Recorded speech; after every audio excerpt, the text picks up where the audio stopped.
Et bonjour à tous les amis, j'espère que vous allez bien. On se retrouve pour une toute nouvelle vidéo. Aujourd'hui, une toute nouvelle édition du JT de la crypto. Beaucoup de choses à dire aujourd'hui. Comme d'habitude, une première partie analyse technique. On va voir un petit peu ce qui est en train de se passer sur le marché d'un point de vue technique et fondamental. On prendra aussi quelques positions en direct et on reviendra sur les trades du jour. Une deuxième partie évidemment où du coup on va se pencher sur le côté macroéconomique avec les résultats américains aujourd'hui, avec les résultats européens. Il y a beaucoup de choses qui ont été annoncées aujourd'hui. Et évidemment une troisième partie actualité comme d'habitude. N'hésitez pas tout au long de cette vidéo qui sera en fait un live à poser vos questions. Je ferai des pauses entre les différentes parties pour y répondre et on va pouvoir commencer tout de suite. Je précise évidemment s'il y a certaines personnes qui ne peuvent pas regarder le live en intégralité que je vous mettrai la rediffusion juste après sur la chaîne YouTube. Je vous invite aussi d'ailleurs, tant que je suis en train de dire ça, à aller participer au concours sur Instagram et sur Twitter qu'il y a en ce moment. Il y a un gros concours, donc allez-y les gars. Et à rejoindre le serveur Discord, vous avez de toute façon tous les liens en bio et en description. Bon, c'est parti, on commence la première partie déjà avec, voilà, le marché assez hétérogène, comme vous le voyez à l'écran, un Bitcoin qui perd moins 1%, un Ethereum qui gagne 1%. Globalement, le marché est un petit peu divisé et un petit peu hétérogène. Globalement, ce qu'il faut retenir, c'est qu'on a un marché assez peu intéressant ces derniers jours, c'est-à-dire un marché qui stagne, un marché qui ne sait pas trop où aller, un marché qui est un petit peu en attente, ok, et ça se ressent sur le comportement des prix. Du côté de l'indice Fear and Greed, on est de nouveau dans un niveau de peur extrême, alors qu'il y a encore un peu plus d'une semaine, on était quasiment rentré dans un niveau de neutralité. Là, vous voyez qu'on est déjà très rapidement reparti dans un niveau de peur extrême. Et du côté de l'indicateur Blockchain Whisper, on voit qu'on est toujours voilà, sur un avantage des longues vis-à-vis des shorts. C'est normal, le prix descend et du coup les retails, les particuliers essayent de contrer un petit peu cette tendance baissière en achetant. D'ailleurs, en essayant de comprendre un petit peu ce comportement de prix, on se rend compte que les spots en ce moment, eux, continuent de vendre. Hein. On le voit, hein, il y a toujours une pression vendeuse du côté des spots qui est assez forte, comme vous le voyez ici à l'écran, alors que les contrats futurs, eux, en futur, on essaye d'acheter. Donc c'est là qu'en fait qu'on voit une différence. Du côté des particuliers, on voit que les spots continuent de vendre, et en fait, les spots correspondent non pas du coup aux particuliers, mais aux institutionnels. Et par contre, voilà, les particuliers qui sont, eux, en futur, eh bien, tentent de continuer d'acheter. Et donc là, on a vraiment une corrélation, hein, vous voyez, c'est pour ça que l'indicateur Blockchain Whisper est intéressant. On a vraiment une corrélation entre ce déséquilibre long-short qu'on ressent immédiatement, voilà, entre les comportements des contrats futurs et le comportement des spots. Donc ça, c'est déjà une première chose très intéressante à dire. Je vais déjà regarder s'il y a des premières petites questions qui ont été posées, et sinon on va pouvoir continuer directement avec la suite. Où est ça va monter ou bien descendre? Bah justement, c'est ce qu'on va essayer de voir. Salut, tu penses quoi du Shiba? Je vais regarder ça après, le Shiba, mais ça m'intéresse pas plus que ça, je t'avoue. Du coup, voilà, déjà ce qu'on pouvait dire, premièrement, sur Bitcoin. Deuxièmement, ce qu'on peut dire, c'est que Bitcoin, il évolue au sein d'un range en H1 qui était un petit peu combiné à un pattern. Mais moi, en réalité, ce pattern, je vais l'enlever parce que je ne le trouve pas très pertinent et je ne trouve pas qu'il nous apporte grande information. Donc je vais conserver en fait uniquement ici la zone de range et on voit que cette zone de range, on a tenté de la casser. C'est d'ailleurs la raison pour laquelle ce matin, on était plutôt parti dans l'idée d'un long vers les 22 000 $. En réalité, et le problème c'est qu'avec les actualités de cet après-midi, le marché, et les marchés financiers traditionnels aussi, hein, où ça se ressent sur le S&P 500 là, qui fait 3 heures d'affilée un petit peu en difficulté, même chose pour le Nasdaq qui est en train de corriger un petit peu, et bien Bitcoin fait la même chose et du coup réintègre son range en H1. Donc à partir du moment où on réintègre ce range et on considère qu'on a été rejeté sur l'autre ce range, on va donc considérer qu'on a désormais de grosses probabilités de revenir tester le bas du range. Ou du moins, ici, le support intermédiaire, puisque oui, on va ici avoir un support intermédiaire hein, qui est facilement identifiable, avec notamment un plat SSB qui jaune, mais aussi avec des zones de rebond très intéressantes. Donc là, il y aura deux solutions. Soit on short Bitcoin uniquement jusqu'aux 21 300 $, soit on le short carrément jusqu'aux 20 900 $. Mais là, clairement, voilà, on peut repartir sur une idée baissière, voilà, hormis grosse surprise et gros retournement de situation. Personnellement, je suis clairement baissier sur Bitcoin. De toute façon, ça fait un moment que je le suis hein, et que je vous le répète, on est quand même dans une situation de bear trap parce que si on prend ces points-là, par exemple, hop, et ben on va considérer qu'on est sur quelque chose, enfin sur un canal ascendant. en fait, on est sur un canal ascendant et du coup qui a plus de probabilité de venir casser par le bas. Donc là, bon, je vous l'ai dessiné en vite fait, ça n'a pas forcément de sens, hein, mais c'est pour vous expliquer un petit peu la situation. Donc moi, comme je vous le dis depuis maintenant plusieurs jours, je suis baissier à court terme sur Bitcoin. Maintenant, attention, ok, peut-être que il y a, enfin, c'est pas peut-être, c'est il y a une zone de liquidité autour des 22 000 à venir chercher. Donc maintenant, est-ce que on va d'abord repasser par plus bas avant d'aller chercher cette liquidité, ou est-ce qu'on va vraiment directement aller la chercher en haut et puis plonger vers le bas un petit peu plus tard. Du coup, voilà un petit peu ce qu'on pouvait dire déjà sur Bitcoin. Shiba, du coup, ok. N'hésitez pas à poser vos questions, les gars. Je ferai des petites pauses de temps en temps comme ça pour y répondre. Ensuite, du côté d'Ethereum, là, on va regarder ce qui se passe parce qu'on a quelque chose de très intéressant. Ethereum, moi, personnellement, je suis rentré en longue. Ok, je suis rentré en longue très tôt ce matin avec la cassure ici de cette résistance qui nous a permis de venir tenter aussi la cassure de ce pattern en achat. Donc moi, ce que j'ai fait déjà là, c'est que j'ai déjà remis mon stop loss au prix d'entrée et j'ai déjà récupéré un petit peu de profit. Le problème, et ce qui me dérange un petit peu, c'est que cette configuration, elle est logiquement baissière, hein, tout comme Bitcoin. Elle est logiquement baissière et donc je m'attends, vu ce que le marché est en train de nous faire et vu les actualités qu'on a eues cet après-midi, à ce qu'Ethereum réintègre ici son pattern et vienne retester ce support.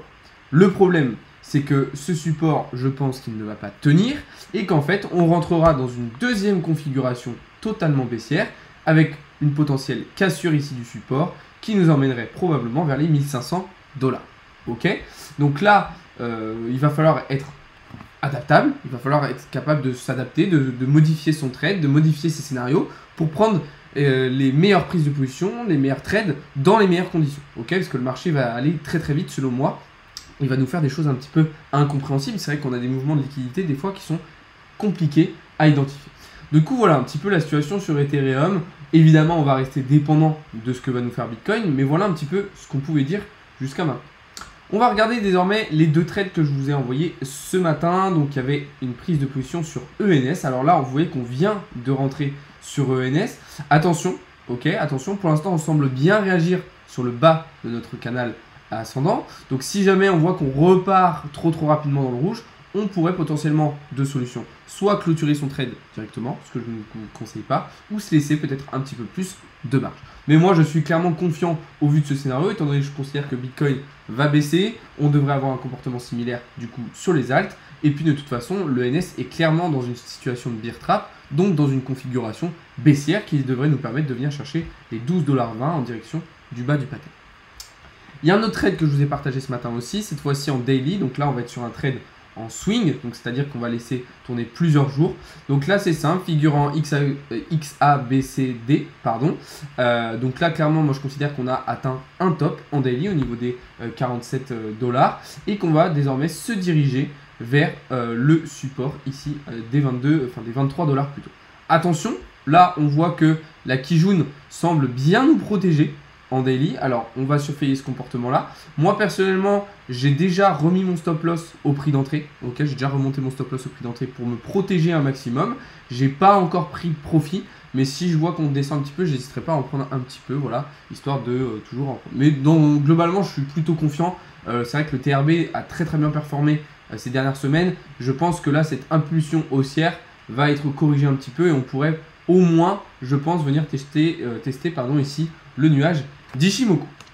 Voilà les amis pour cette première partie analyse technique du marché crypto. On va passer bientôt dans la deuxième partie. Juste avant ça, je vais répondre un petit peu à vos questions et on avancera par la suite. C'est quoi les probabilités approximatives que ça casse en haut ou en bas? Alors, il n'y a pas de probabilité en termes de chiffres exactement. Alors, il y en a probablement, mais c'est surtout en fonction de la configuration, des patterns et aussi du price action. C'est-à-dire, on va interpréter un petit peu la liquidité, on va interpréter un petit peu ce que les institutionnels vont vouloir faire, comment ils vont manipuler la liquidité pour se placer et comprendre quelles sont les probabilités les plus intéressantes. Tu trades plus sur du court terme ou long terme? Court terme, je fais du trading à court terme et puis évidemment, j'ai des investissements à long terme qui tournent à côté. Le mieux serait donc assez limite à 22 000 avec un SL. Oui, quelque chose comme ça, effectivement. Betamax, t'as raison. Shiba Inu, attention le Shiba, attention, moi personnellement ça ne m'intéresse pas du tout, même s'ils sont en train de faire un gros travail en ce moment, c'est pas quelque chose qui m'intéresse. Bon, moi je me suis mis en break-even sur Ethereum. Ok, Bah t'as bien fait je pense Thomas. Donc voilà. Ok les gars, on va désormais rentrer dans une partie très importante de ce live puisqu'on va parler un petit peu de macroéconomie. Ça va avoir beaucoup d'impact sur les marchés, vous le savez. On a eu cet après-midi les résultats d'inflation aux États-Unis. Ok, donc là, ça y est, c'est officiel. Les États-Unis confirment du coup la période de récession pour la deuxième fois d'affilée. C'est-à-dire qu'on a une nouvelle fois une baisse du PIB américain sur le deuxième trimestre, donc cette fois-ci avec une baisse de 0,6%. Je vous le rappelle, une récession, c'est quand on va avoir normalement 2 trimestres d'affilée avec une activité économique qui diminue. C'est clairement le cas pour les États-Unis. Vous le voyez, on est sur 2 trimestres consécutifs d'affilée dans le négatif. Donc c'est clairement problématique. Hein, pourquoi? Parce que c'est-à-dire que là, on va vraiment rentrer dans une phase de récession aux États-Unis. Donc gros ralentissement de l'activité économique. Et vous vous en doutez, ça va évidemment impacter pas que les États-Unis, mais l'ensemble du monde. Bon. Ça, c'est déjà une première chose. Là, ce qu'il faut comprendre, c'est que du coup, avec une telle actualité, je pense que cette fois-ci, on devrait avoir un impact sur les marchés financiers traditionnels. Jusqu'à maintenant, le S&P 500 s'en sort plutôt bien. Ok, sur les dernières semaines, c'est vrai qu'il performe plutôt bien, c'est assez intéressant ce qu'il fait. Mais là, je pense qu'avec de telles actualités, et avec le fait qu'il a été rejeté par le nuage d'Ishimoku en weekly, on a selon moi de grosses probabilités de repartir vers le bas. C'est d'ailleurs la raison pour laquelle ce trade, je l'ai clôturé. Ici, j'ai tout simplement pris mes profits et j'ai fermé mon trade. Même chose pour le Nasdaq. Hein. Je pense clairement que Nasdaq, qui performe très bien lui aussi depuis plusieurs semaines, sur lequel d'ailleurs on avait pris une belle position en H4, je ne sais pas si vous en rappelez, devrait probablement lui aussi entamer une nouvelle phase correctionnelle. Alors là, on voit qu'on est bien protégé par un premier support, mais au vu de la situation et au vu des actualités, on a de grosses probabilités selon moi de revenir plutôt chercher des targets en direction des 12 200 pour le Nasdaq. Voilà, déjà un petit peu la situation aux États-Unis. Le problème, c'est que je vous ai dit qu'aux États-Unis, c'était catastrophique. Hier, on a fait une vidéo sur la Chine en vous montrant que c'était catastrophique. Et si on regarde en Europe, c'est pas mieux non plus. Pourquoi? EDF vient de faire de nouveau exploser les prix de l'électricité en annonçant l'arrêt de 4 réacteurs nucléaires sur plusieurs semaines. Réaction immédiate et on se retrouve avec des prix d'électricité absolument fous. Ok, en France, on atteint les 611 €. Alors, je crois que c'est même plus aujourd'hui, prix de l'électricité. C'est absolument délirant. On est un des pays avec l'électricité la plus chère en Europe. Hein. Vous voyez que sinon, il y a l'Autriche, la Slovaquie, la Roumanie, la Bulgarie et la Grèce. Mais sinon, tous les autres pays, ils sont bien en dessous de nous. Donc, là, on a donc des matières premières qui sont en train de s'enflammer totalement. Mais ce n'est pas que sur l'électricité, puisque on a une situation similaire sur le gaz. Avec, ici, vous le voyez, le prix du gaz qui s'est totalement envolé sur l'année 2022. Donc, si on résume, on a une récession aux États-Unis, ok, on a une récession aux États-Unis, on a un prix d'électricité qui s'envole partout en Europe et notamment en France, on a le prix du gaz qui s'envole aussi totalement, et on a une crise immobilière en Chine. Donc là, c'est un petit peu la pagaille de partout. Le problème, c'est que, comme je vous le disais hier soir, avec une telle pagaille, les marchés financiers traditionnels, ils vont prendre cher. Reste à voir si maintenant Bitcoin va rester corrélé à ces marchés financiers traditionnels ou aussi il va prendre un élan haussier, se décorréler de ces marchés et partir un petit peu tout seul vers le haut. Telle est la grande question, mais ça pour l'instant on n'a pas de réponse. Du coup voilà, un petit peu pour la situation et ce qu'il fallait retenir des actualités d'aujourd'hui. Alors ce matin on a eu aussi des petites actualités du côté européen. Mais j'ai pas eu encore exactement tous les résultats, donc je vous les communiquerai demain puisque ce matin on devait avoir aussi les résultats du coup du PIB allemand, du climat d'affaires allemand. On a eu aussi aujourd'hui à 13h30 la publication du compte-rendu de la politique monétaire de la BCE. Donc on a eu, comme je vous l'ai dit, PIB US et inflation et chômage US. Demain va être une journée aussi importante puisqu'on va avoir l'indice des prix à la consommation des ménages aux États-Unis qui va nous donner aussi de bonnes indications. Donc ça pourrait bouger encore demain, ok, il y aura probablement encore du mouvement. Donc il va falloir rester attentif. Il va falloir rester prudent, les amis. C'est très important de comprendre ça. Pour toi, quelle est la meilleure crypto? Bitcoin et Ethereum. Plus crypto ou Forex? Personnellement, plus crypto, c'est ma spécialité. Mais le Forex, c'est très bien aussi. C'est quoi le site? Quel site, David? Comment le fisc trouve nos comptes crypto même si on n'a pas acheté de crypto? Ils savent tout, Animato. Comment s'appellent les sites où tu t'informes? Alors, il y a beaucoup de sites. Je vous ai fait un petit TikTok là, il y a 2-3 jours, où je vous donnais un petit peu les sites indispensables en crypto pour faire de l'analyse. Alors après, il y en a énormément. Par exemple, là, pour tout ce qui va être macroéconomie, on va utiliser les médias classiques français. Déjà, BFM, Capital, Zone Bourse, qui vont être très intéressants. Évidemment, les médias anglophones, donc comme Bloomberg, Glassnode, CNN, qui vont être aussi très très intéressants. Voilà, il y a beaucoup de choses à faire. Il y a beaucoup de sources d'informations. Alors évidemment, il faut les vérifier. Moi, j'utilise aussi beaucoup Twitter, hein, qui est une zone, une zone de richesse d'informations assez extraordinaire où on peut retrouver beaucoup de choses. Donc voilà.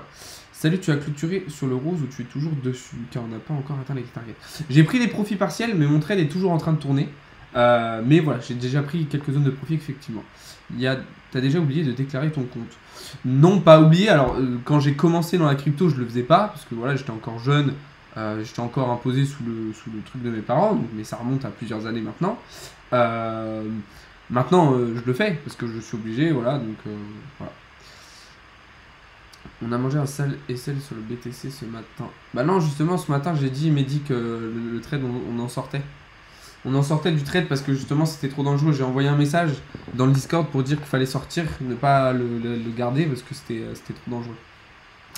Faut être attentif les gars sur les trades. Faut être attentif. Du coup voilà, en tout cas on va rentrer du coup dans la troisième et dernière partie de ce live les amis. On va parler un petit peu d'actualité parce que j'ai des petites actualités super intéressantes à vous partager aujourd'hui. Ok, vous en avez probablement entendu parler. Mastercard s'associe désormais à Binance pour apporter les crypto-monnaies à 90 millions de commerces. C'est absolument fou, c'est une excellente nouvelle. Là encore, on continue l'adoption, la démocratisation des cryptos à grande échelle. Et donc, voilà, une adoption massive veut dire aussi des volumes de transactions qui vont exploser et du coup des prix qui vont potentiellement être encouragés à la hausse. Donc très très bonne nouvelle. Voilà, Mastercard qui vraiment met les pieds dans les cryptos et puis Binance qui continue d'accompagner ce développement à grande échelle, ce qui est une excellente nouvelle, vous vous en doutez. Du coup, voilà. Une autre actualité qui était intéressante à vous partager, c'est l'arrivée de The Merge. Vous le savez, The Merge arrive en septembre. On avait plutôt au début le 19 septembre, puis le 16 septembre. Et on apprend finalement que The Merge pourrait arriver bien plus tôt avec une date du 6 septembre 2022. Donc ça va arriver très très prochainement, hein, d'ici 2 semaines. Donc attention au comportement d'Ethereum d'ici là. Et enfin, dernière actualité, là aussi vous en avez probablement entendu parler pour les fans de voitures, Audi va introduire la réalité virtuelle dans ses véhicules, donc via la VR, via le métaverse. Donc très très bonne nouvelle. Là encore, ça devrait aussi encourager d'autres marques, d'autres groupes et d'autres entreprises à faire de même. Voilà un petit peu les amis pour tout ce qu'on avait à dire aujourd'hui. Un gros live, beaucoup d'informations. J'espère que ça vous a plu. Mehdi, c'était sûr avec les infos d'aujourd'hui, il fallait pas prendre trop de risques. Ouais, effectivement, Thomas. Donc voilà, en tout cas, les amis, j'espère que ce live, que cette petite vidéo vous aura plu. Si c'est le cas, n'hésitez pas à me le dire, n'hésitez pas à vous abonner. Je vous rappelle qu'il y a un gros concours en ce moment sur Instagram et sur Twitter avec des cryptos à gagner, des NFT, des séances de coaching, des accès premium Discord. Je vous rappelle aussi qu'en ce moment, sur le site internet, vous avez moins 25% sur toutes les formations et sur les séances de coaching avec le code rentrée22. Ok, donc si voilà, vous voulez vous lancer, si vous voulez prendre une formation ou des séances de coaching avec moi, en ce moment vous avez moins 25%. Et puis encore une fois, voilà, je vous invite à rejoindre le serveur Discord. Vous avez le lien dans la bio et dans la description, les amis. Sur ce, moi je vais vous souhaiter à toutes et à tous une très très bonne soirée. Mon broker Nicolas FTX, je vous souhaite à toutes et à tous une très très bonne soirée. On va se retrouver dès demain matin pour davantage de contenu et davantage d'analyse. Sur ce les amis, bonne soirée. Salut, c'était Alex de Crypto Learning.